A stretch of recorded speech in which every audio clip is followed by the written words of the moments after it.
মুখ্যমন্ত্রী ও বিশিষ্ট অতিথিবৃন্দ, আমার অন্তর থেকে তাদের প্রতি সবার শুভেচ্ছা ও ভালোবাসা। আমি প্রথমেই ডাকবো ডিপ্রাইভ টিচার সংগঠনের অন্যতম আন্দোলনকারী এবং কনভেনার সঙ্গীতাদিকে কিছু বলার জন্য অনুরোধ করব।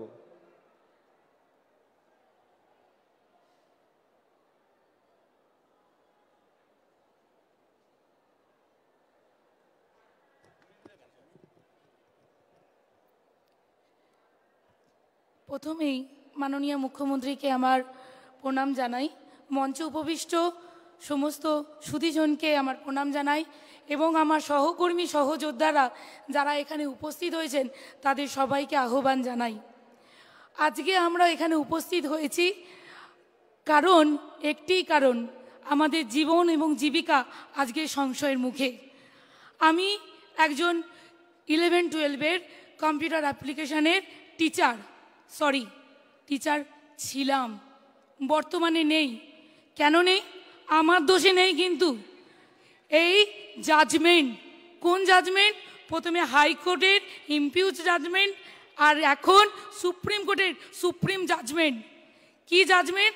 না টেন্টেড আনটেন্টেড বাছাই করা যায়নি, এই একটা জাজমেন্ট।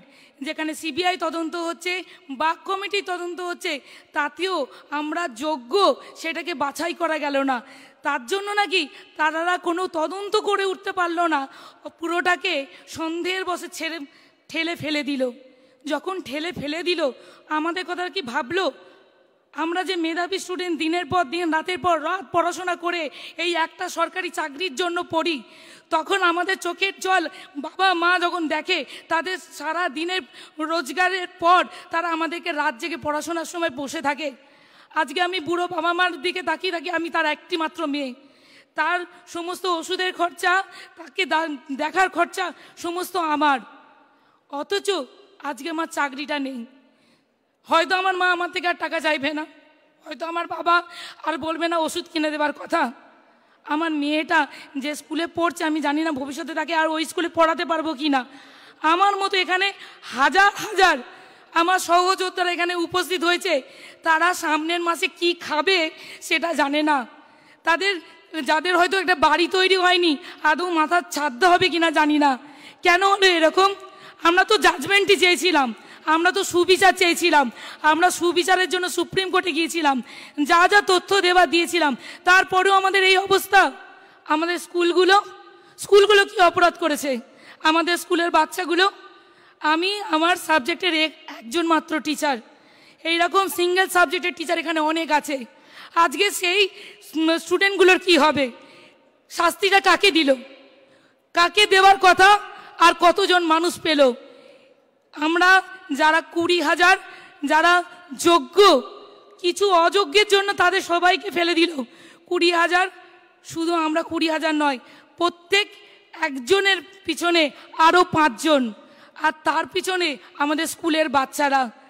আজকে হাহাকার করছে সবাই যে আমরা পরের মাসে খাবো কি, আমাদের বেতনটা আসবে তো, আমাদের সমাজে সবাই বলবে না তো যে দেখো কত টাকা দিয়ে চাকরিটা পেয়েছিলিস। আমার ফেসবুক গ্রুপে লিখেছে, কিরে কত টাকা দিয়ে চাকরিটা পেয়েছিলিস, আমার ন্যায় বিচার কোথায়? আমি সুপ্রিম কোর্টে গিয়েছিলাম আমার ন্যায় বিচার দেওয়ার জন্য। আমি ন্যায় বিচার চাইছি মাননীয় মুখ্যমন্ত্রীর কাছে, আমার ন্যায় বিচার চাইছি। আপনি যেভাবেই হোক, যে করেই হোক, আমাদের ন্যায় বিচার পাইয়ে দিন, আমরা নইলে মারা পড়ব। আমাদের এই একটি, আমরা হয়তো অনেক চাকরি পেয়েছিলাম কিন্তু যাইনি। আমি নিজে অনেকগুলো চাকরি পেয়েছিলাম, কিন্তু আমি এটাকে ভালোবাসি। আমি আইটি থেকে ছেড়ে এসেছি কারণ আমি একজন শিক্ষক হতে চেয়েছিলাম। এরকম অনেকে আছে যারা অন্যান্য জব ছেড়ে এসেছে, কি না তারা শিক্ষকতাটাকে বেছে নিয়েছে। আমাদের কি দোষ একটাই যে আমরা 2016 SLST পরীক্ষার্থী। কি করে সবাইকে বলে অল আর ফ্রড? আপনারা বাঁচলেন না কেন? অল আর ফ্রড মানে জানেন? আজকে যখন আমি আবার পাড়ায় বেরোবো, তখন আমাকে বলবে কিরে কত টাকা দিয়েছিলিস, কিরে কাকে ধরেছিলিস, আমি কাকে বলবো, কার কাছে কথাটা বলবো? আমি সুবিচার চাই, চিৎকার করে করে বলছি আমি সুবিচার চাই। আমার যোগ্যতায় পাওয়া চাকরিটা ফিরে পেতে চাই, আর কিছু চাই না, আর কিছু চাই না। নমস্কার সবাইকে।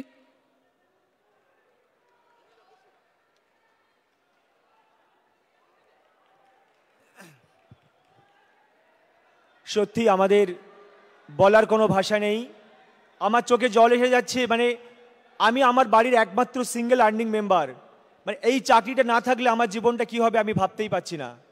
তো প্রথমে আমি ধন্যবাদ জানাবো যে আমরা যে সত্যি অসহায়, এই মুহূর্তে আমরা বঞ্চিত, মাননীয় মুখ্যমন্ত্রী তিনি এসেছেন, আমাদের কথাটা সত্যি অন্তর থেকে অনুধাবন করছেন। আমি অন্তর থেকে ওনাকে ধন্যবাদ জ্ঞাপন করব। আমি এবার আমাদের বঞ্চিত যোগ্য শিক্ষক শিক্ষিকা অধিকার মঞ্চের তরফ থেকে আমাদের এই সংগঠনের কনভেনার মেহবুব দাকে আমি কিছু বলার জন্য অনুরোধ করব।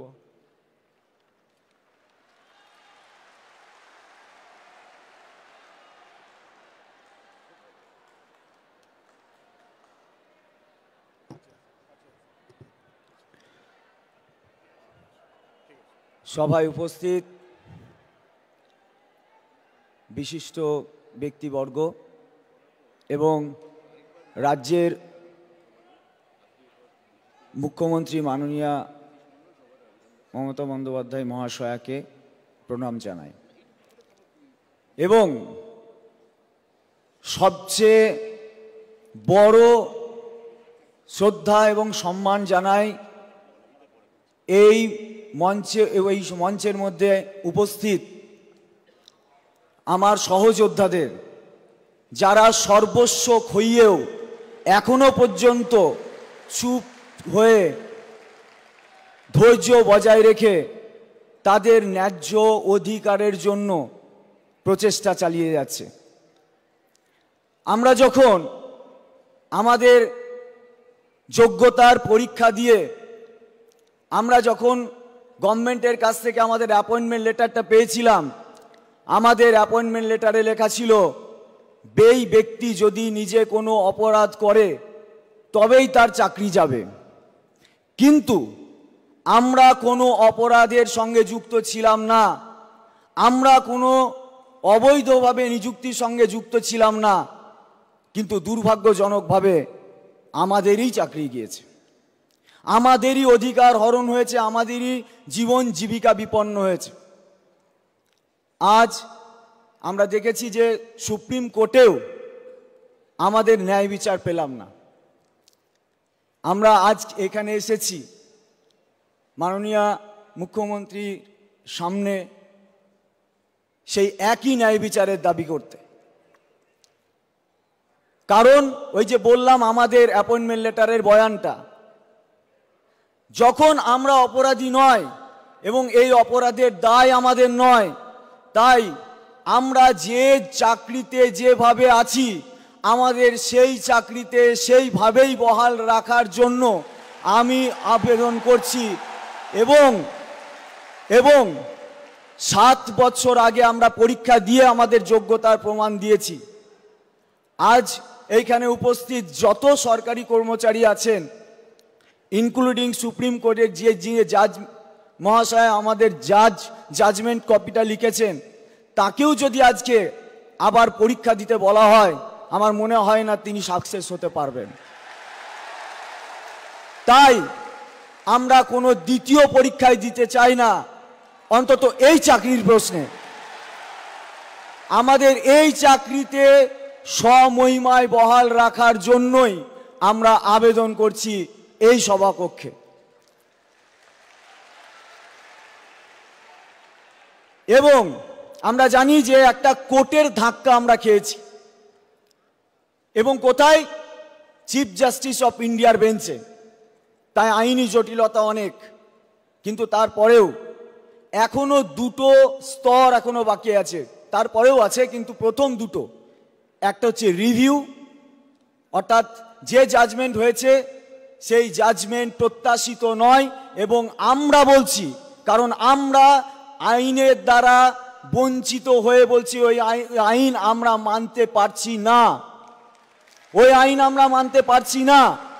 তারপরেও ওই আইনকে পুনর্বিবেচনার জন্য আমরা তো সুপ্রিম কোর্টে যাবই, যেমনভাবে গিয়েছিলাম আমরা আমাদের রাজ্য সরকারকেও এবং আমাদের নিয়োগ অথরিটিকেও রিভিউ পিটিশনের জন্য যাওয়ার জন্য অনুরোধ করব। শুধু যাওয়া নয়, গেলেই হবে না, সেই দুটো পিটিশন থেকে আমাদের ফিরিয়ে নিয়ে আসার জন্য উপযুক্ত এবং যথোপযুক্ত ব্যবস্থা করতে হবে।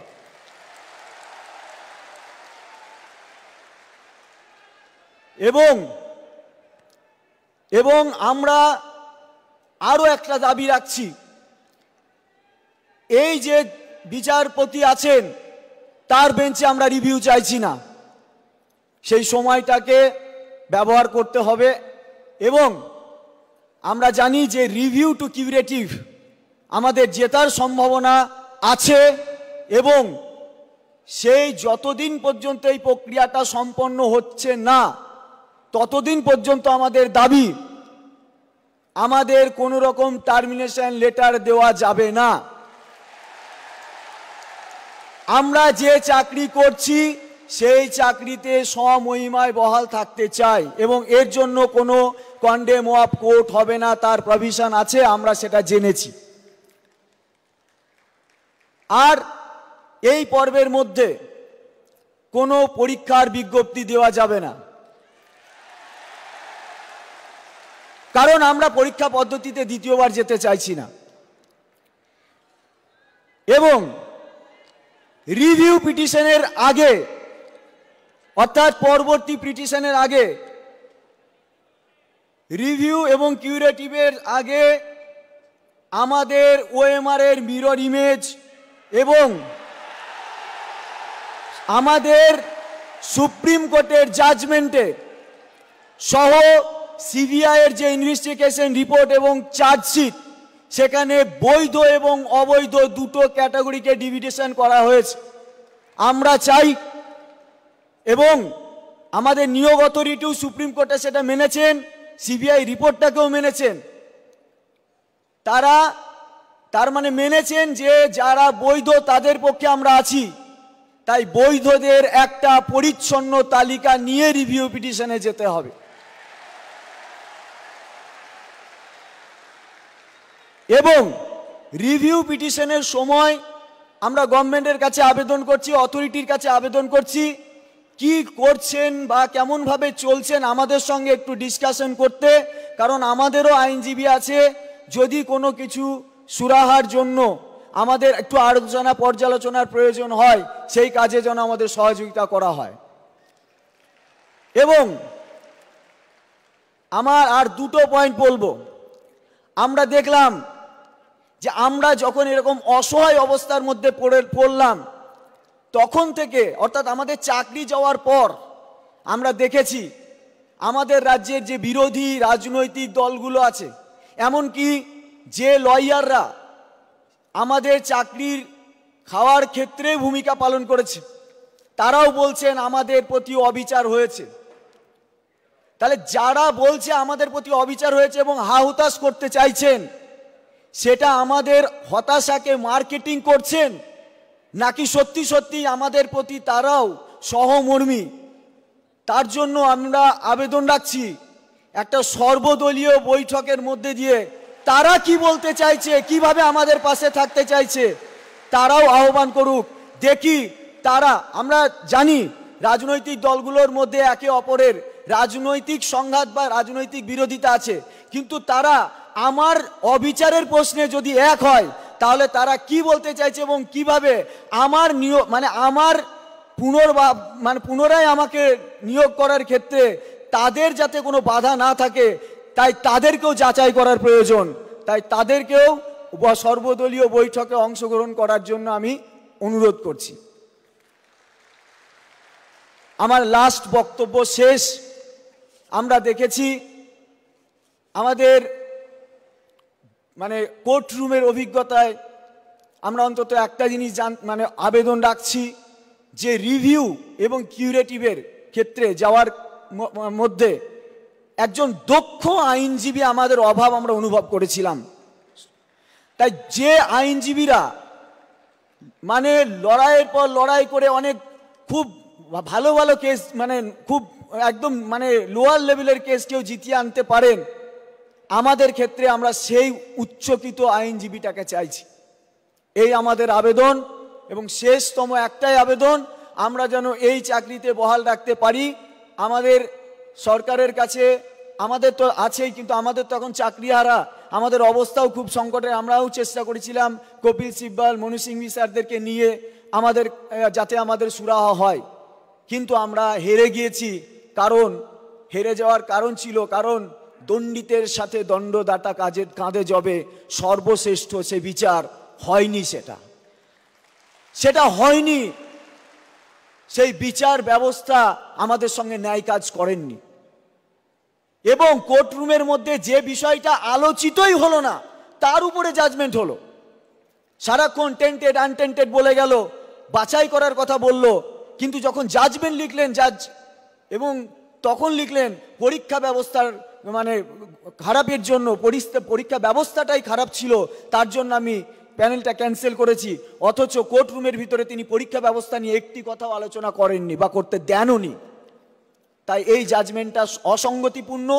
রিভিউ এবং কিউরেটিভ পর্যন্ত আমরা অবশ্যই জিততে পারি এই আশা রাখি, কিন্তু প্রত্যেকটা ক্ষেত্রে আমাদের যেন কোনো গাফিলতি না থাকে, সরকার বা অথরিটির পক্ষ থেকেও আমরা যেন সেই উদ্যোগটা দেখতে পাই। আমরা এটাই শুধু এই আবেদন নিয়ে এখানে এসেছি। তাই সকলকে আমি আমার এই চাকরিহারা শিক্ষক, যারা বিনা দোষে চাকরি হারিয়েছে, তাদের পাশে থাকার জন্য আমি সমস্ত মানুষকে আহ্বান জানাচ্ছি যে আমাদের পাশে থাকুন, এবং আমাদেরকে যদি মনে করবেন যে আমরা সত্যি সত্যি মানে আর 5 জনের মতো, তাহলে জাজমেন্টটাও ভালো করে পড়ুন, সিবিআই এর রিপোর্টগুলোকেও দেখুন। কারণ সিবিআইয়ের যে জাজমেন্ট, সেই সিবিআইয়ের যে ইনভেস্টিগেশন, তাতে তো ফাঁসি পর্যন্ত হয়ে যায়। সিবিআই তো সব জায়গায় বিশাল ভূমিকা নাকি পালন করে। তা আমার ক্ষেত্রে সিবিআইয়ের রিপোর্টটাকে মানা হলো না কেন?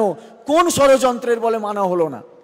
সবটাই আমাকে নিয়ে, আমার এইটাকে নিয়ে একটা ষড়যন্ত্র হয়েছে। যাক, আমি ন্যায় বিচারের আশা করি। সকলকে ধন্যবাদ জ্ঞাপন করি। মাননীয় মুখ্যমন্ত্রীকেও আমরা এই সবার পক্ষ থেকে ধন্যবাদ জ্ঞাপন করে আমার বক্তব্য শেষ করছি। ধন্যবাদ।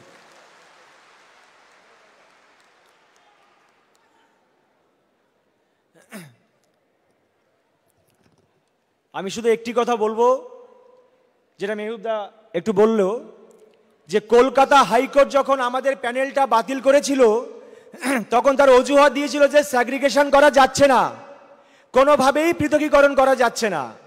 আর সুপ্রিম কোর্ট আমাদের প্যানেলটা বাতিল করলো স্যাগ্রিগেশনের জন্য নয়। কি কারণ? যে নাকি আমাদের নিয়োগ প্রক্রিয়াটাই অবৈধ। কিন্তু আমাদের রিটেন টেস্ট, ভেরিফিকেশন, ভাইভা, প্রত্যেকটা প্রসিডিওর আমরা সুন্দরভাবে মেনে আমরা চাকরিটা জয়েন করেছিলাম। কিন্তু কোন যুক্তিতে এই মহামান্য আদালত এই রায় দিল আমরা বুঝতে পারলাম না। তাই এই রায় যেমন যুক্তিপূর্ণ নয়, আবার আইন যদি শুধু যুক্তির কথা বলবে, তো আইনে কি কোনো মানবিকতা নেই? তাহলে যে আইনের মধ্যে কোনো মানবিকতা নেই, সেই আইনটাকেই আমরা মানি না। এই আইনটাকে কোনোভাবেই আমরা মানতে পারবো না।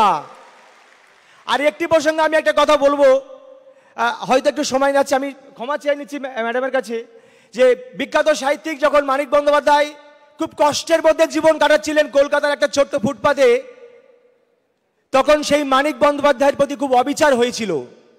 কিন্তু যখন তিনি মারা গেলেন, তার বুকের উপরে অসংখ্য ফুলের পাহাড় জন্মেছিল। ছোট্ট বয়সে দূর থেকে দেখে কবি সুভাষ মুখোপাধ্যায় একটি কবিতা লিখেছিলেন, পাথরের ফুল। ওই বুকের উপরে জমে থাকা ওগুলো ফুল নয়, আসলে এক একটি পাথর। তাই আমরা যখন এখন মরে আছি, এই মরা মানুষগুলোকে নিয়ে বিভিন্ন রাজনৈতিক বিরোধী দল তারা এখন বিভিন্ন রকম বাণী দিচ্ছেন। কিন্তু যখন আমরা চাকরিটা কলকাতা হাইকোর্ট থেকে বাতিল হয়েছিল, এই বিরোধী দলগুলোকে আমি কখনো দেখিনি যে আমাদের হয়ে একটি কথা বলতে, যে এই যোগ্যদের পক্ষে চাকরিটা থাকা দরকার।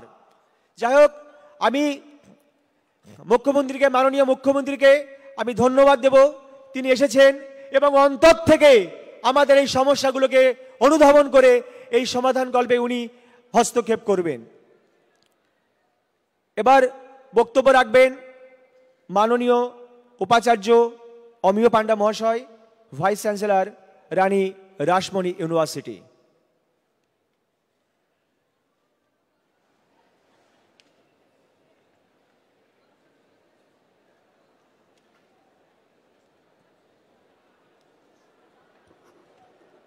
সম্মাননীয় মুখ্যমন্ত্রী শ্রীমতী মমতা বন্দ্যোপাধ্যায়, মাননীয় শিক্ষামন্ত্রী ব্রাত্য বসু মহাশয়, ডক্টর মনোজ পন্থ, বিনোদ কুমার, মঞ্চে বিশিষ্ট বিদ্বজন, আমার সহকর্মী উপাচার্যরা এবং আমার দর্শক আসনে উপবিষ্ট আমাদের গর্ব, আমাদের অহংকার, আমাদের অস্মিতা, আমাদের শিক্ষককুল, আপনাদের প্রত্যেককে আমি যথাস্থানে আমার প্রণাম প্রীতি জানাই। আসলে অদ্ভুত আঁধার এক এসেছে পৃথিবীতে আজ। যারা অন্ধ সবচেয়ে বেশি আজ চোখে দেখে, তারা যাদের হৃদয়ে কোনো প্রেম নেই, প্রীতি নেই, করুণার আলোড়ন নেই, পৃথিবী অচল আজ তাদের সুপরামর্শ ছাড়া। আমি জানি আজকে ক্ষুধার রাজ্যে গদ্যময় পৃথিবীতে আপনারা বলবেন এ তো অন্যায়, কিন্তু আমি দৃঢ় বিশ্বাস করি যে আমাদের শিক্ষককুল অত্যন্ত পরিশ্রম, দক্ষতা, সঠিক প্রস্তুতি নিয়েই চাকরির পরীক্ষায় উত্তীর্ণ হয়েছেন। বিশ্ববিদ্যালয়ের আঙিনায় থেকে আমার এই উপলব্ধিটুকু হয়েছে যে আজকে তারা একটা দুর্ভাগ্যের শিকার। আমার কাছে নেট সেট পাওয়া অনেক গবেষক গবেষণা করেছেন, তাদের মধ্যে কিছু শিক্ষক দেশ গড়ার তাগিদে তাদের গবেষণা মাঝপথে থামিয়ে দিয়েই তারা এই মহান ব্রতে ব্রতী হয়েছিলেন। তা যদি না করতেন, তারা আরও উচ্চতর বিদেশে গবেষণা করে তারা আরও উচ্চতর শিক্ষাঙ্গনে যুক্ত হতে পারতেন। খুব কষ্ট হয় জানেন, খুব যন্ত্রণা ক্লিষ্ট হই যখন দেখি এই দুর্যোগকালে বেশিরভাগ মানুষই আজকে আমরা সহমর্মিতার হাত বাড়িয়ে দিয়েছি। কিছু শ্রেণীর মানুষের মনে আজকে একটা উল্লাস।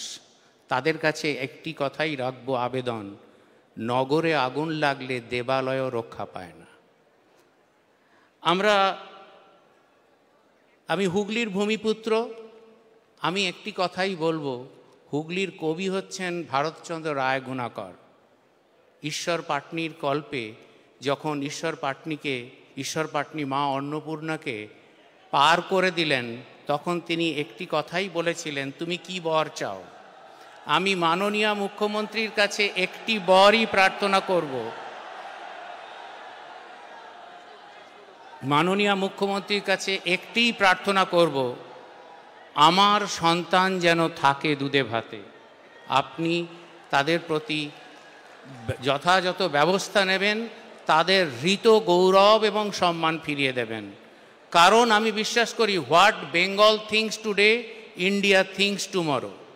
সুতরাং আজকে বাংলার যা দুর্যোগ, তার প্রভাব সারা ভারতবর্ষে পড়বে যদি আমরা যথাযথ ব্যবস্থা না নিই। আমার দৃঢ় বিশ্বাস মাননীয় মুখ্যমন্ত্রী তার সুচিন্তিত মতামত দিয়ে আমাদের এই দুর্যোগ, এই অমানিসা থেকে উত্তরণের পথ দেখাবেন। ধন্যবাদ।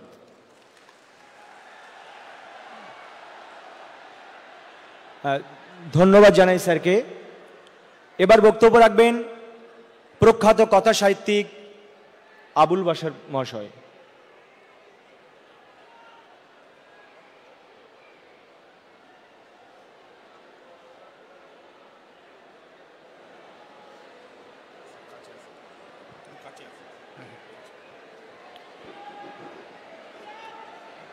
মাননীয় মুখ্যমন্ত্রী, শ্রদ্ধা মুখ্যমন্ত্রী এবং আমাদের মাননীয় শিক্ষামন্ত্রী ব্রাত্য বসু, আমার বন্ধুরা এবং যারা অধ্যাপক রয়েছেন আর প্রশাসনের ব্যক্তি যারা রয়েছেন, ব্যক্তিত্ব,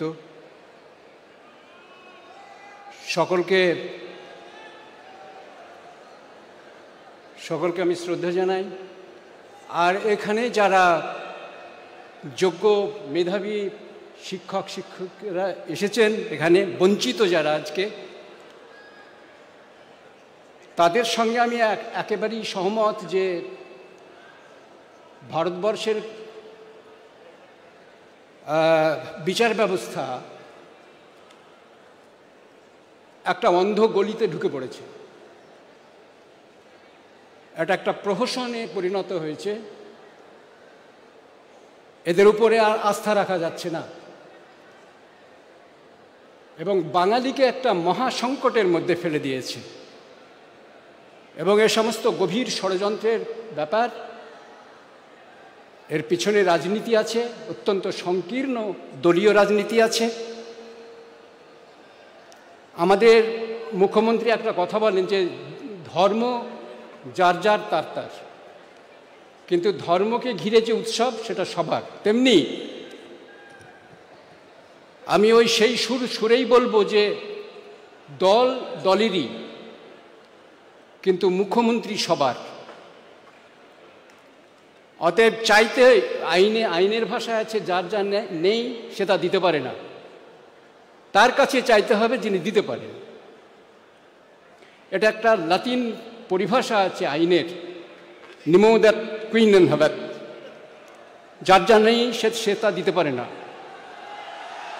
অতএব মুখ্যমন্ত্রীর কাছে চাইতে হবে।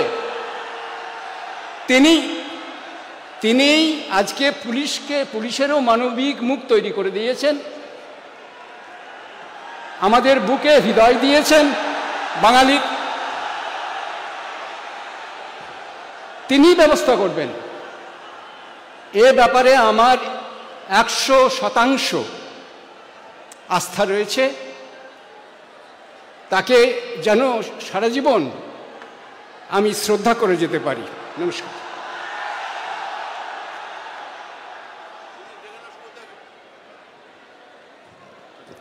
ধন্যবাদ স্যারকে। এবার বক্তব্য রাখবেন বিশিষ্ট কবি সুবোধ সরকার মহাশয়।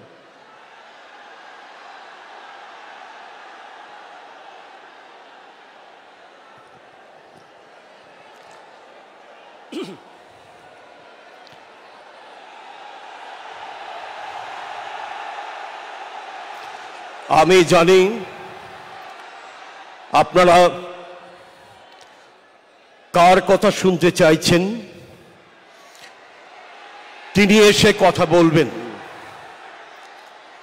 আমি 2 মিনিটে একটি ছোট্ট কথা আপনাদের বলি।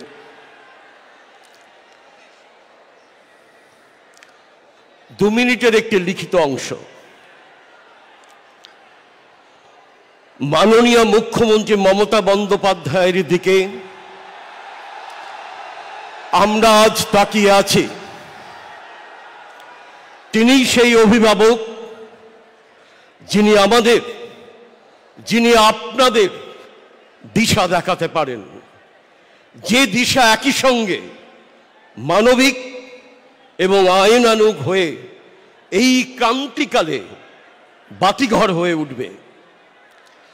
আপনাদের চোখের জল আমাদের সবার চোখকে সিক্ত করে চলেছে। আপনাদের হাহাকার আমাদের বিদীর্ণ করে চলেছে। আমরা ঘুমোতে পারছি না। অন্যদিকে কিছু হিংস্র মানুষ বাংলাকে বিপদে ফেলে আপনাদের পথে বসিয়ে বাংলার সম্মান ভুলুণ্ঠিত করে আজ উল্লসিত। বাংলার মুখ কালো করাই তাদের জীবিকা। আজ আমাদের সেই দিন যখন চোখ মুছে মাথা তুলে ধ্বংসস্তূপ থেকে উঠে দাঁড়াতে হবে। মাননীয় মুখ্যমন্ত্রী, আপনি ভারতবর্ষের শ্রেষ্ঠ মানবিক মুখ্যমন্ত্রী। তার প্রমাণ কন্যাশ্রী থেকে লক্ষ্মী ভাণ্ডার, পর্যন্ত পরিব্যাপ্ত হয়ে আছে। আপনার মানবিকতাই হলো সেই সুপ্রিম কোর্ট যা আমাদের সবার চোখের জল মুছিয়ে দিতে পারবে। নমস্কার, ধন্যবাদ।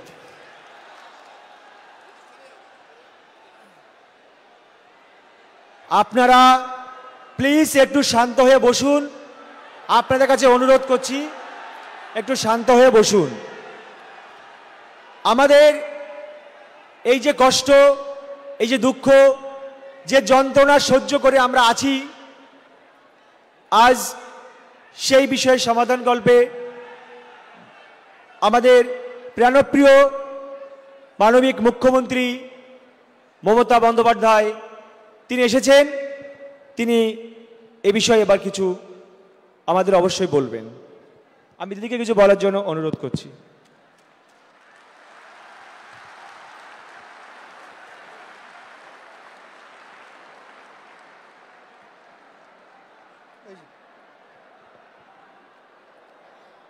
আজকে আমার এখানে উপস্থিত সমস্ত বঞ্চিত, যারা একটা কলমের খোঁচায়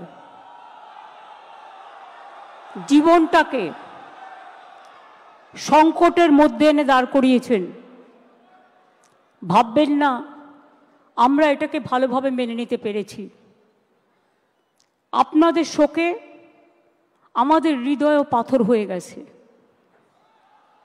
আপনাদের শোকে আমরা মানবিক মানুষ, মনে রাখবেন আমাদের রক্ত যেমন আছে, মাংস যেমন আছে শরীরে, আমাদের হৃদয়ে কিন্তু পাথর নেই। এবং তাই একথা বলার জন্য আমাকে জেলেও ভরে দেওয়া যেতে পারে, কিন্তু আই ডোন্ট কেয়ার। আমি মনে করি মানুষ যখন বিপদে পড়ল, সে লাল কি সাদা কি হলুদ বা সবুজ আমার দেখার দরকার নেই। তাদের পাশে দাঁড়িয়ে তাদের অহংকার, তাদের মর্যাদা, তাদের সম্মান, তাদের অস্তিত্ব, তাদের অস্মিতা সব কিছু ফিরিয়ে দেওয়ার দায়িত্ব আমরা কেউ অস্বীকার করতে পারি না। আমি দেখছিলাম পুরো কেস স্টাডি করে। আমার সাথে অনেক ভাইস চ্যান্সেলররা এখানে আছেন, আপনাদের সাপোর্ট দিতে এসছেন। তেজিমালা, গুরুমনাগ, এমনকি দার্জিলিং থেকে এসছেন vice chancellor, professor Dipankar Kar vice chancellor, Amiya Kumar Panda vice chancellor, Rupkumar Barman vice chancellor, professor Sourin Bandyopadhyay vice chancellor, professor Gautam Ghosh vice chancellor, এছাড়াও ডিপ্রাইভ টিচার অ্যাসোসিয়েশনের আজারউদ্দিন হালদার, পায়েল মিশ্র, ধীতিশ মণ্ডল সহ সুভদ্রা, আবুল বাসার, বিখ্যাত নলিনী বেরা সহ আমার সহকর্মীরা সহ সকলে এখানে আছেন। চিফ সেক্রেটারি নিজে এখানে আছেন মনোজ পন্ত। আমার এখানে এডুকেশন মিনিস্টার আছে, এডুকেশন সেক্রেটারি আছে, আমার এখানে আরও 5-6 জন মিনিস্টার আছেন। আমি আপনাদের বলবো, যারা যোগ্য, যারা বঞ্চিত হয়েছেন, আসুন আমরা দুটো ভাগে ভাগ করি। এখনো পর্যন্ত সুপ্রিম কোর্ট আমাদের জানাতে পারেনি কারা যোগ্য আর কারা অযোগ্য। আইনে বলা আছে, আইনে বলা আছে 10,000 people can go scot free, but one innocent cannot be punished. এটা হচ্ছে আইনের প্রিন্সিপাল। 2022 থেকে খেলা শুরু করেছিল, একটা নোংরা খেলা। চাকরি দেওয়ার ক্ষমতা নেই, চাকরির কারার যাদের ক্ষমতা আছে তাদের আমি ধিক্কার জানাই। আপনাদের একটা জিনিস বুঝতে হবে, কোনটা মুখ আর কোনটা মুখোশ। কারা যাত্রা পালার মাধ্যমে আপনাদের ভুল বোঝাচ্ছে। রাজ্য সরকার সর্বতোভাবে প্রচেষ্টা নিয়েছিল। প্রথমে সিঙ্গেল বেঞ্চে, আমি যদি মিথ্যে কথা বলি আপনারা আমাকে ধরিয়ে দেবেন, কারণ আপনারা সকলে এর সঙ্গে অবগত আছেন। প্রথমে অভিজিৎ বাবুর বেঞ্চে, সিঙ্গেল বেঞ্চে একাদশ দ্বাদশ শ্রেণীর বাতিল করে দেওয়া হয় লিস্ট। তারপরে ডিভিশন বেঞ্চে অন্যান্যদেরটা সবটাই করা হয় এবং সিবিআইকে কেসটা দেওয়া হয়। আমরা সিবিআইকে নন কোঅপারেশন করিনি, আমরা বলেছিলাম বাছুন কে যোগ্য আর কে অযোগ্য। যদি কেউ অযোগ্য হয়, তথ্য প্রমাণ দিয়ে প্রমাণিত করতে পারেন, নিশ্চয়ই গভর্নমেন্ট মানে এসএসসি সেটা মেনে নেবে, আমার মানতে কোনো আপত্তি নেই। কেউ যদি কোনো ভুল করে থাকে তার দায়িত্ব আমরা কেন নেব? আমরা চাই কোনো যোগ্য ব্যক্তির যেন চাকরি না যায়, এটা আমরা অলওয়েজ চাই। কিন্তু ব্যাপারটা কিভাবে বলা হচ্ছে, বলছে 26-এ ভোটে পরাজয় হলে আমরা চাকরি করে দেব। যারা বলছেন, আমি একটা কথা আপনাদের বলি, তারপরে আপনাদের কথায় আমরা কি করতে পারি আমি আসব। তার কারণ কদিন ধরে আমাকে প্রচণ্ডভাবে, যে মানুষটা জানে না কি হয়েছে, যে মানুষটা কোনো ব্যাপারে আমি চ্যালেঞ্জ করে বলছি, আমি আমার জীবনে জেনে শুনে কোনো পানিশমেন্ট কাউকে দিইনি এবং মনে রাখবেন জেনে শুনে কারো চাকরি খাইনি। তাই অনেক বদ হজম হওয়া সত্ত্বেও আমি সিপিএমের একটারও চাকরি খাইনি, যারা 34 বছর অনেক অন্যায় করে গেছে। কারণ আমি বলেছিলাম বদল চাই, বদলা নয়। কিন্তু তার মানে এই নয় তুমি গিয়ে কেন অ্যাপ্লাই করলে।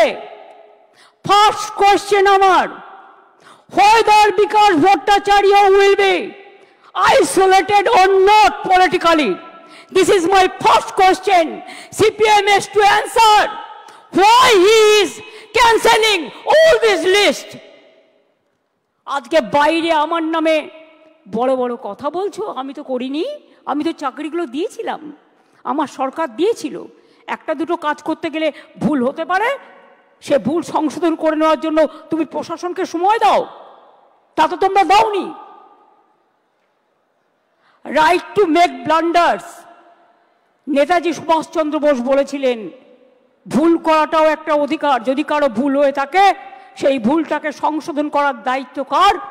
কোর্ট যদি প্রশাসনকে দিত, কোর্ট নিশ্চয়ই কোর্টের কথা মেনে প্রশাসন সেই কাজটা করতে পারত। তারপরে গেল ডিভিশন বেঞ্চে, সব বাতিল। আমার মনে আছে সঙ্গে সঙ্গে আমি এডুকেশন ডিপার্টমেন্টকে বললাম সব ভালো ভালো লয়ার দিয়ে 2024-এ আমি দুর্গাপুরে মিছিল করছি ইলেকশনের সময়। তখন হঠাৎ খবর পেলাম যে, তখন কি খবর পেলাম শুনুন, যাদের ভালো লাগবে না তারা নিজেদের জায়গা মতো থাকতে পারেন, আমার কোনো অসুবিধে নেই, বাট যেটা দরকারি সেটা আমার বলতে হবে। আমার কথা আমি সারাক্ষণ গালাগালি খাবো আর আমার কথা আমি কাউকে বলতে পারবো না ভাই বোনেরা আমার, তা কি হয়? আমরা তো সবাইকে ডেকেছি। যার ইচ্ছে থাকবেন, যার ইচ্ছে শুনবেন, যার ইচ্ছে গ্রহণ করবেন, যার ইচ্ছে বর্জন করবেন। গণতান্ত্রিক অধিকার সবার আছে, কিন্তু মনে রাখবেন মানুষ যখন বিপদে পড়ে তাকে ধৈর্য ধরে শুনতে হয়। 2024 সালে আমি আসানসোলে দুর্গাপুরে মিছিল করছি, আমার কাছে খবর এলো সুপ্রিম কোর্টে আমরা যখন অ্যাপিল করেছিলাম যে হাইকোর্টের রায়টাকে স্টে করে দেওয়ার জন্য, এবং তদানীন্তন বিচারপতি মিস্টার রেসপেক্টেড চন্দ্রজিৎ, আমাদের চন্দ্রচূড়জি সেটাকে স্টে করে দেন। অর্থাৎ হাইকোর্ট থেকে যে ভবিষ্যৎটা অনিশ্চিত হয়েছিল সেই ভবিষ্যৎটা তিনি নিশ্চিন্ত করে দেন। তারপর আবার দেখলাম আরেকজন বিচারপতি এলেন, একজন প্রধান বিচারপতির একটা রায়কে আর একজন প্রধান বিচারপতি সম্পূর্ণভাবে যোগ্য অযোগ্য না দেখে বাতিল করে দিলেন। মনে রাখবেন, আমায় যদি কেউ চ্যালেঞ্জ করে আমি কিন্তু চ্যালেঞ্জটাকে মোকাবিলা করতে জানি। আমি কোর্টকে বলছি না, এটা কোর্টের দোষ নয়, দোষ তো সেই মুখ আর মুখোশদের যারা আপনাদের নিয়ে খেলা করেছে। বাট আমি একটা কথা বলতে চাই, আমি বেঁচে থাকাকালীন যোগ্য প্রার্থীদের কারো চাকরি কেড়ে নিতে দেব না। It is my commitment.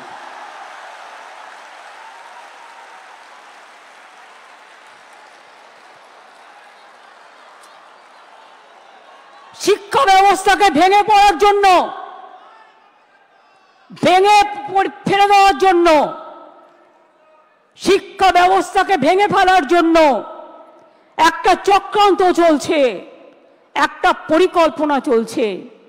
9, 10, 11, 12 টিচাররা gateway of the higher education তারা তৈরি করে। তারা অনেকে খাতা দেখছে, তারা অনেকে গোল্ড মেডালিস্ট আছে, তাদের জীবনে ভালো রেজাল্ট করে এসছে। সবাইকে চোর বলে দিচ্ছেন, সবাইকে অযোগ্য বলে দিচ্ছেন। এই বলবার অধিকার আপনাদের দিল কে?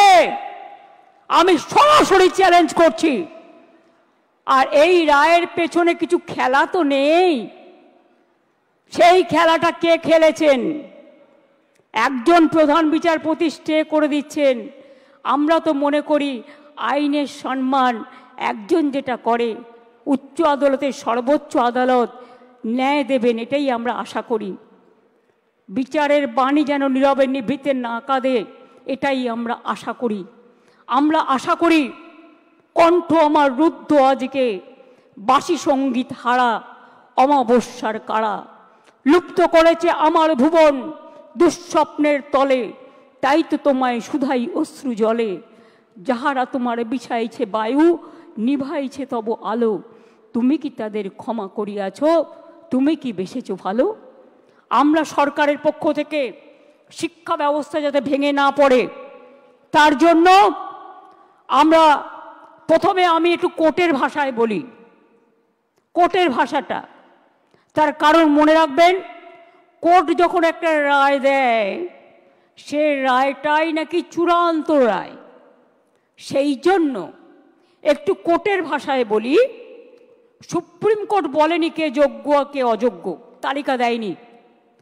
সরকারকে যোগ্য ও অযোগ্যদের আলাদা করার সুযোগ আদালত দেয়নি। ফ্যাক্ট ফাইন্ডিংয়ের অনুমতিও দেয়নি। সিবিআই যা যা কাগজপত্র চেয়েছিল তদন্ত করার জন্য, এসএসসি সব কাগজপত্র তাদের দিয়ে সাহায্য করেছিল। আমরা লয়ার কাদের দিয়েছিলাম শুনে রাখুন। আমরা লয়ার যাদের দিয়েছিলাম এবং এখনো দেব, সেই লয়ার কারা একটু জেনে রাখুন, আপনাদের জানার প্রয়োজন হয়। তার কারণ, জাস্ট এ মিনিট,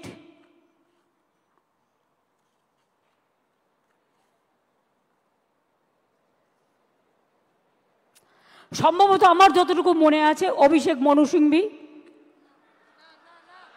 ছাত্রদের হয়ে লড়েছে। যাই হোক, তোমাদের সাপোর্ট দিয়েছি আমরা, হেল্পিং হ্যান্ডস। অভিষেক মনু সিংভি, এবার আমরা বলেছি, এবার আমরা কাদের নিচ্ছি সেটা বলে দিচ্ছি। আমরা অভিষেক মনু সিংভিকে বলছি, আমরা কপিল সিব্বলকে বলছি, আমরা রাকেশ দ্বিবেদীকে বলছি, আমরা কল্যাণ ব্যানার্জিকে বলছি, আমরা প্রশান্ত ভূষণকেও বলতে বলেছি, এবং তাছাড়াও আরও অনেক লিগাল ফার্ম থাকবে যারা রাজ্য সরকারের হয়ে যোগ্য টিচারদের সমর্থনে আইনের লড়াই করবে। আমি কোর্টের কথায় বলছি, এই লাইনটা আমি বলবো কোর্টের কথায়, কারণ মনে রাখবেন আজকে যে আলোচনাটা হচ্ছে, এই রেকর্ডটা কেউ কেউ আবার ট্যাপ করে প্রধান বিচারপতির কোর্টে পাঠাবেন, আমাকে যাতে জেলে পোড়া যায়। তাই মনে রাখবেন, আমি লটা জানি, আমি নিজেও লয়ার হিসেবে অনেকগুলো কেস করেছি। While we are bound by the ruling of the Honorable Supreme Court, যারা এটা কোর্টে পাঠাবেন ভালো করে শুনে নিন। While we are bound by the ruling of the Honorable Supreme Court, we are taking proactive steps to ensure that the situation is handled with the utmost care and fairness. We will explore all possible legal avenues including seeking modifications of the judgment and other reliefs to provide justice to those who have been affected. যারা আজকে শিক্ষা কাঠামোকে সম্পূর্ণ ভেঙে দিয়েছে, আমি তাদের জন্য বলতে চাই, আমরা এটা নিশ্চিত করব, আমরা একটা ক্ল্যারিফিকেশন চাইব প্রথমে। তার কারণ যে যারা এখন চাকরি করছেন, ভালো করে শুনুন, এইটা আমরা ক্ল্যারিফিকেশন চাইব কোর্টের কাছে ফার্স্ট, যে তারা আজকে কি করবেন। আপনারা যে বললেন নতুন করে পরীক্ষা নিয়ে লিস্ট করতে, আগে আমাদের জানতে হবে যে স্কুলের বাচ্চাগুলোকে তারা পড়াতেন, যারা স্কুলে যেতেন, যারা কাজ করতেন, যারা শিক্ষক শিক্ষিকারা আজও স্কুলে অনেকে যাচ্ছেন, তাদের জন্য আপনাদের কি ক্ল্যারিফিকেশন? স্কুল কে চালাবে? কাজগুলো কে চালাবে? না খেয়ে মানুষ মেরে দেবার অধিকার তো আমারও নেই, আপনারও নেই, কারোরই নেই। তাই এইটার ব্যাপারে আমার অনুরোধ, যারা চাকরি দিতে পারবেন না তারা যেন চাকরি কেড়ে না নেন, এটা নিশ্চিন্ত করবার জন্য যা করার এডুকেশন ডিপার্টমেন্ট করবে। আদালতের রায় বেরোনোর 15 মিনিটের মধ্যে আমি নিজে চিফ সেক্রেটারি এডুকেশন ডিপার্টমেন্টকে দিয়ে ডিটেলস মিটিং করিয়েছি এবং আমরা আমাদের প্রসেস শুরু করতে বলেছি। আদালতের রায় বেরোনোর 2 ঘন্টার মধ্যেই চিঠি পাঠানো হয়েছে কমিশনকে। আমার বিশ্বাস, আমি আপনাদের বলছি, আমি এখন ভবিষ্যতেটাও বলে রাখছি, ধরুন ক্লারিফিকেশনে বলে দিল না চাকরি করা যাবে না যতক্ষণ পর্যন্ত ফ্রেশ অ্যাপয়েন্টমেন্ট হবে না। আমায় দুটো দিক ভেবে রাখতে হচ্ছে, কোনটা মাইনাস হতে পারে, কোনটা প্লাস হতে পারে। ইফ ইট ইজ মাইনাস, তাহলে আমরা কি করব?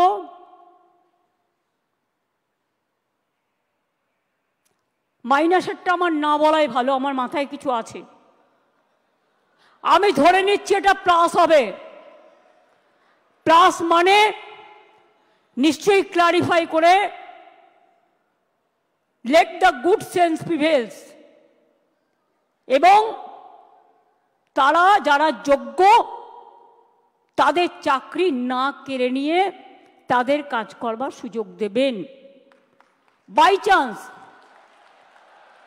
চান্স যদি না দেয়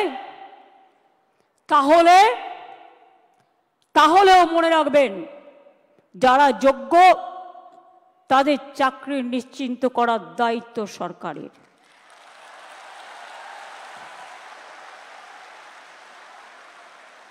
পরিষ্কার বলছি, কোনো রাগঢাক নেই। সুপ্রিম কোর্টের আইন অনুযায়ী করব। কিভাবে করব? যখন কেউ পথ দেখায়, পথের মধ্যেই পথ খুঁজে নেয়।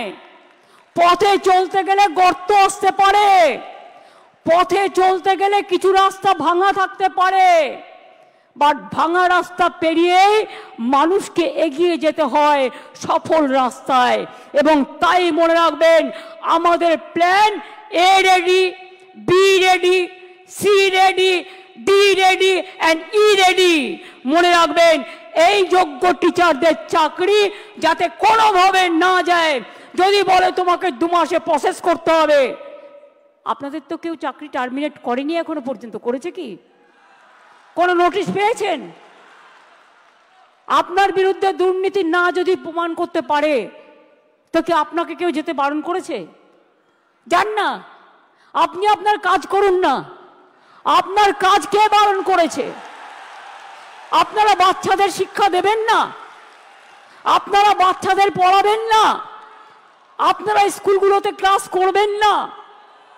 হ্যাঁ, তখন যদি সুপ্রিম ভলেন্টারিলি সার্ভিস কিন্তু সবাই দিতে পারে, সেখানে কিন্তু আটকাবার কোনো জায়গা নেই কারো। সেখানে কি করে আপনাদের চলবে? ধরুন ধরে নিলাম ওরা করলো না, বলল না হবে না, তখন কি করব? তখন আমি এডুকেশন ডিপার্টমেন্টকে রিকোয়েস্ট করতে পারি। কি রিকোয়েস্ট? এটা আমরা লিগাল আলোচনা করেই বলছি যে 2 মাস বলেছে তো 3 মাসের মধ্যে প্রসেস কমপ্লিট করতে হবে। যারা চাকরি করছেন, দাঁড়া, আরে ভাই আমি মাইনাসটা তো বলে রাখবো। ধরুন যদি না করে সুপ্রিম কোর্ট, তাহলেও মনে রাখবেন অল্টারনেটিভ যা করার আমরা করব, এবং সেক্ষেত্রে আপনারা যাতে আবার চাকরি ফিরে পান তার ব্যবস্থা প্রসেসের মধ্যে দিয়েই 2 মাসের মধ্যেই কমপ্লিট হবে, এবং আপনাদের চাকরি ব্রেক হবে না। কারণ আপনার এক্সপিরিয়েন্স এবং অ্যাডিশনাল কনসেশন আপনারা পাবেন যারা 10 বছর ধরে চাকরি করছেন। এটা মাথায় রাখবেন।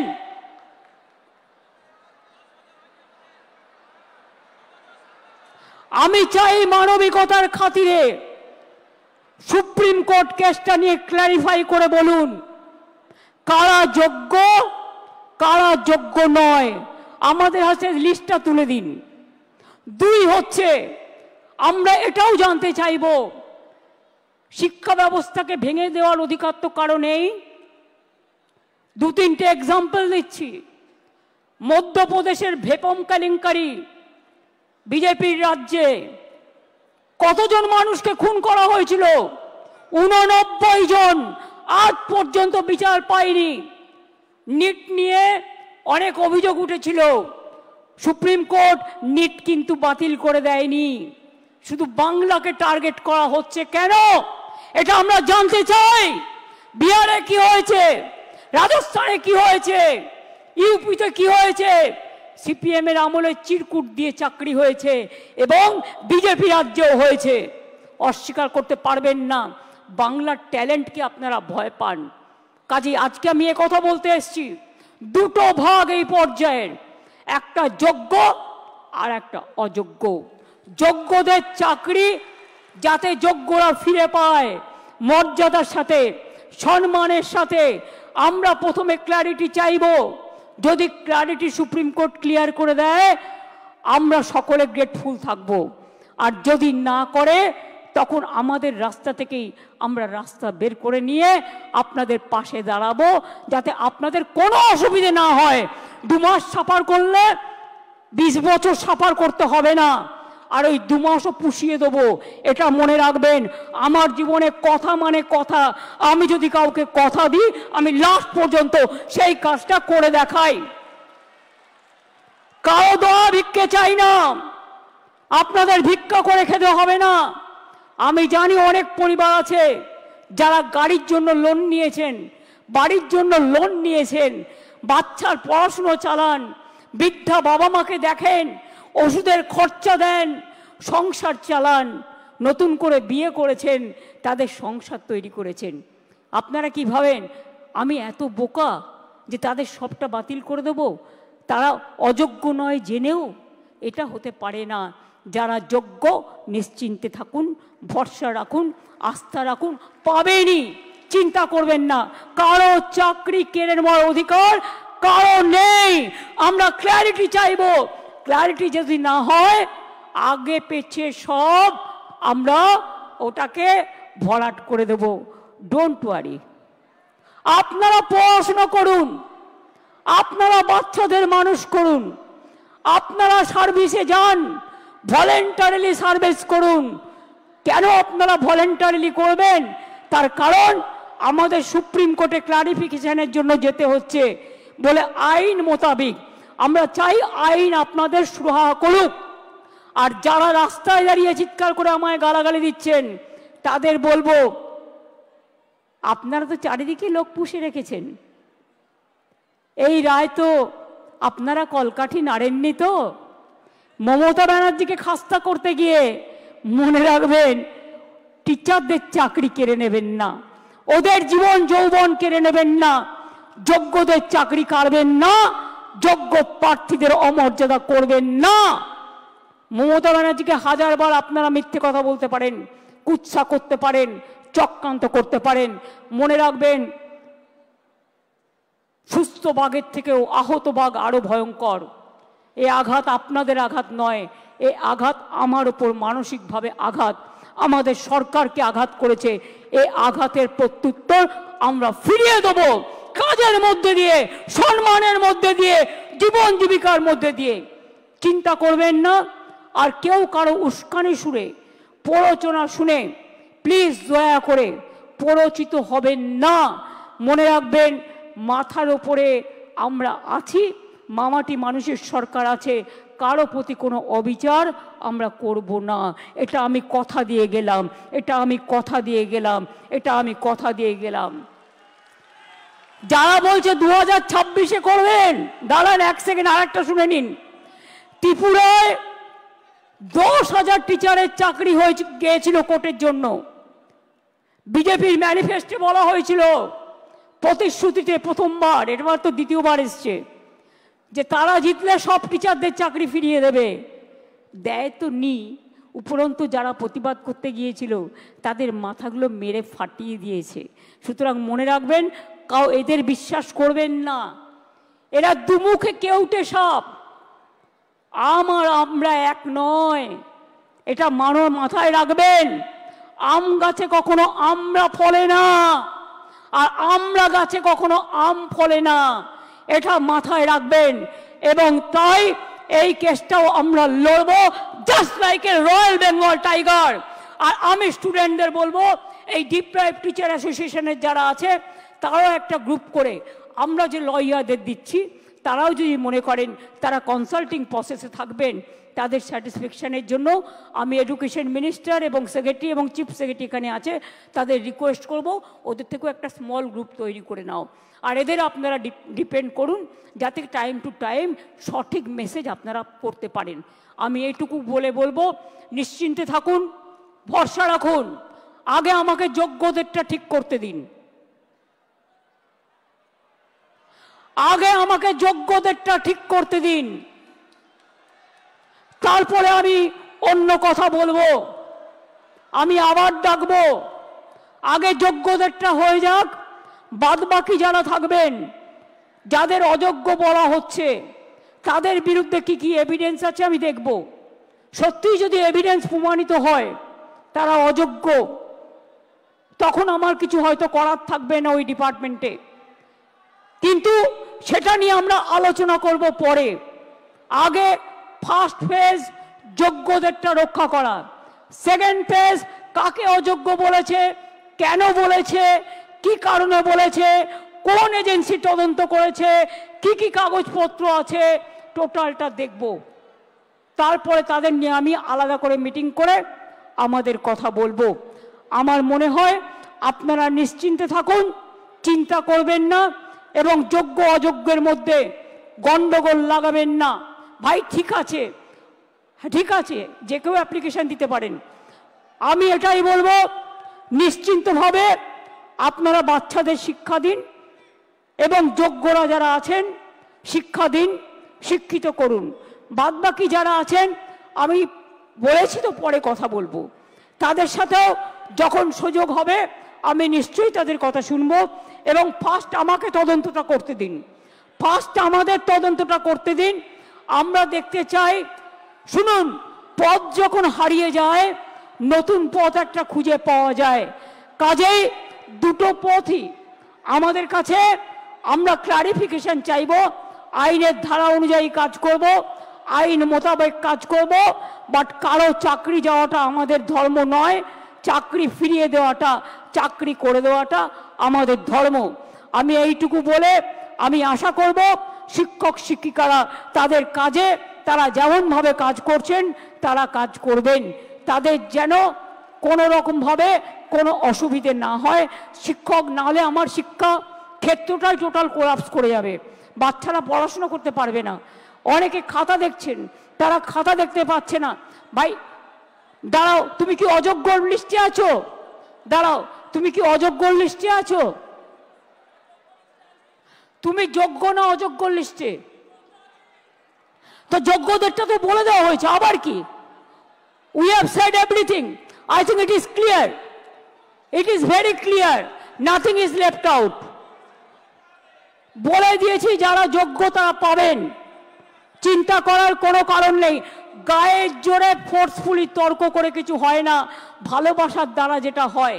তাই আপনাদের বলবো, এরপরেও যদি কারো কিছু বলার থাকে, আপনারা যে স্মল গ্রুপ আমরা তৈরি করে দিচ্ছি তাদের মাধ্যমে এডুকেশন মিনিস্টারকে মিট করে কথা বলুন। আমি যোগ্যদের চাকরি কাটব না, যেমন করেই হোক কোনো না কোনো ব্যবস্থা করে দেব। আমি এটুকু আপনাদের বলতে পারি, চিন্তা করবেন না। আগে কোর্টে যাব, কোর্টে গিয়ে কোর্টের সিদ্ধান্ত জানব, কোর্টে ক্লারিফিকেশন নেব, তারপরে কি ব্যাপার কি ব্যাপার ওটা তো আমি আইনের ব্যাখ্যা বললাম।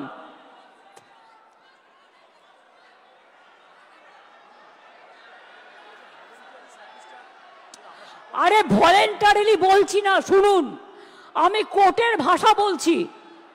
Please understand, now we are under the court verdict and court judgement.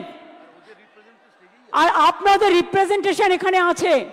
আমি কেন বলছি, কোর্ট আমায় বলতে পারে আমি বাতিল করলাম, তুমি ওদের কেন যেতে বলছো? আমি যেতে বলছি এই কারণে যে যে কেউ সার্ভিস দিতে পারে ফর হিউম্যানিটি, তাদের সার্ভিস কেউ কাটতে পারে না। সুতরাং কোর্টের আইন মেনেই যোগ্যদের জন্য ওদের পথ দুটো খোলা আছে। মনে রাখবেন, কোর্টের আইনেই দুটো পথ খোলা আছে। সেই পথ খোলা থেকেই আমরা আপনাদের ব্যবস্থা করে দেব যাতে কেউ চাকরি না হারান। প্লিজ আন্ডারস্ট্যান্ড, আমাদের কোর্টের অর্ডারও মানতে হবে, কোর্টে ক্লারিফিকেশনও চাইতে হবে, রিভিউ পিটিশনও করতে হবে। সেই জন্য বলছি, যতক্ষণ পর্যন্ত রিভিউ পিটিশনটা ক্লিয়ারেন্স না হচ্ছে আপনারা আপনাদের কাজ তো করতে পারেন। কে বাধা দিয়েছে? আপনাদের তো গভর্নমেন্ট থেকে টার্মিনেট লেটার দেয়নি। তো why you are asking me? Don't repeat this question না, এটা আপনার মাইনাস হতে পারে। বুদ্ধি খরচ করুন, বুদ্ধিমানেরা বুদ্ধি খরচ করে, বুদ্ধি খরচ করে কাজ করুন।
আমি আচ্ছা, যোগ্য শিক্ষাকর্মীও যারা আছেন তাদেরও আমি আলাদা করে দেখছি না, আপনারা আপনাদের কাজ করবেন। আর যোগ্য আর অযোগ্যদের লিস্টটা আমরা সুপ্রিম কোর্টের কাছে চাইব, ঠিক আছে? তারপরে আমরা ডিসিশন নেব। প্লিজ, আপনার চাকরি গেলে যেমন ক্ষতি, অন্যের চাকরিও যদি বিনা কারণে যায় যারা যোগ্য, সেটাও কিন্তু তাদের ক্ষতি, এটা মাথায় রাখবেন। তাছাড়াও সুপ্রিম কোর্ট আর একটা অপশান দিয়েছে। অপশানটা কি? যদি আপনারা কেউ পুরনো জায়গায় কাজ করে থাকেন, পুরনো জায়গাতেও আপনারা গেলে সেখানে আপনাদের নিয়ে নেবে। তিনটে অপশান সুপ্রিম কোর্ট দিয়েছে, এটা মাথায় রাখুন, ভালো করে কোর্টের আইনটা পড়ুন। আমি এখন ল অনুযায়ী বললাম, as per law which is possible for me, I clarified. Next our clarification, we will ask through our advocate to the highest court. এটাই লাস্ট ওয়ার্ড, এটাই এ, এটাই বি, এটাই সি, এটাই ডি, এটাই এ, এটাই এ টু জেড। এই ভরসাটুকু রাখুন। আশা করি ভালো থাকবেন, সুস্থ থাকবেন, কাজ চালিয়ে যান। অনেক অনেক ধন্যবাদ। জয় বাংলা।